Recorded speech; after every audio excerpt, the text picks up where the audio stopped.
Hi, ನಿಮ್ಮ ಮನೇಲೆಲ್ಲ ದೀಪಾವಳಿ ಹಬ್ಬ ಹೇಗೆ ಮಾಡ್ತೀರಾ? ನಮ್ಮ ಮನೇಲಿ ಈ ಥರ ಮಾಡ್ತೀವಿ. ಅಕ್ಕಿನೇ ನೈಟೆಲ್ಲ ನೆನೆ ಹಾಕಿದ್ದೀವಿ. ಚೆನ್ನಾಗಿ ನೆಂದಾದ್ಮೇಲೆ ಅದನ್ನೆಲ್ಲ ನೀರು ಸೋರಿಸಿ ಒಂದು ಪಂಚೆ ಬಟ್ಟೆ ಮೇಲೆ ನೀಟಾಗಿ ಆರಾಕ್ತೀವಿ. ಕಾಟನ್ ಬಟ್ಟೆ ಮೇಲೆ ನೀರೆಲ್ಲ ಸೋರಾದ್ಮೇಲೆ ಅದನ್ನು ಮಿಲ್ಗೆ ಹಾಕ್ಸ್ಕೊಂಡು ಈ ಥರ ಹಿಟ್ಟು ಹಾಕ್ಕೊಂಡು ಕಜ್ಜಾಯಕ್ಕೆ ಹಿಟ್ಟು ರೆಡಿ ಮಾಡ್ಕೊತೀವಿ. ನಾನು ಈ ಕಡೆ ಏನು ಮಾಡ್ತಾಯಿದ್ದೆ, ಪೂಜೆಗೆಲ್ಲ ರೆಡಿ ಮಾಡ್ಕೊತಾ ಇದ್ದೆ. ಲಕ್ಷ್ಮಿ ಕೂರ್ಸೋಕ್ಕೆ ಸೀರೆ ಉಡ್ಸ್ಕೊತಾ ಇದ್ದೆ. ನಾನು ಪಿನ್ ಮಾಡ್ಕೊಂಡಿದ್ದೆ. ಸುಮ್ಮನೆ ಕಡ್ಡಿ ಕಟ್ಟಿ ಮತ್ತೆ ಸೀರೆ ಉಡ್ಸೋದು ಅಷ್ಟೇ ಆಗಿತ್ತು. ನಾನು ಈ ಕಡೆ ದೇವ್ರ ಮನೆಯೂ ರೆಡಿ ಮಾಡಿಕೊಂಡೆ. ಈ ಕಡೆ ನಮ್ಮ ಮನೆಯವರು ದಾರಿಕೆಲ್ಲ ಗೆಜ್ಜೆ ಕಟ್ತಾಯಿದ್ರು. ಫೈನಲಿ ಈ ಥರ ಎಲ್ಲ ರೆಡಿ ಆಯಿತು.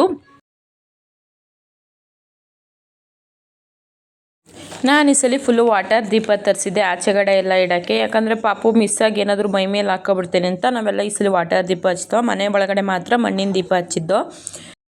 ನಾವು ನೈಟ್ ಕರೆಂಟ್ ಇಲ್ಲ ಅಂದ್ಬಿಟ್ಟು ಗಾಡಿಗಳಿಗೆ ಪೂಜೆ ಮಾಡಿರಲಿಲ್ಲ. ಅದಕ್ಕೆ ಬೆಳಗ್ಗೆ ಎದ್ದು ಗಾಡಿಗೆಲ್ಲ ಪೂಜೆ ಮಾಡ್ದೋ. ನಮ್ಮ ಭಾವವ್ರದ್ದು, ನಮ್ಮ ಪಾಪುದು, ನಮ್ಮದೆಲ್ಲ ಸೇರಿಸಿ ಒಟ್ಟಿಗೆ ಪೂಜೆ ಮಾಡಿಬಿಟ್ಟು ನಾವು ಗಾಡಿ ಪೂಜೆನೂ ಮುಗಿಸ್ಕೊಂಡು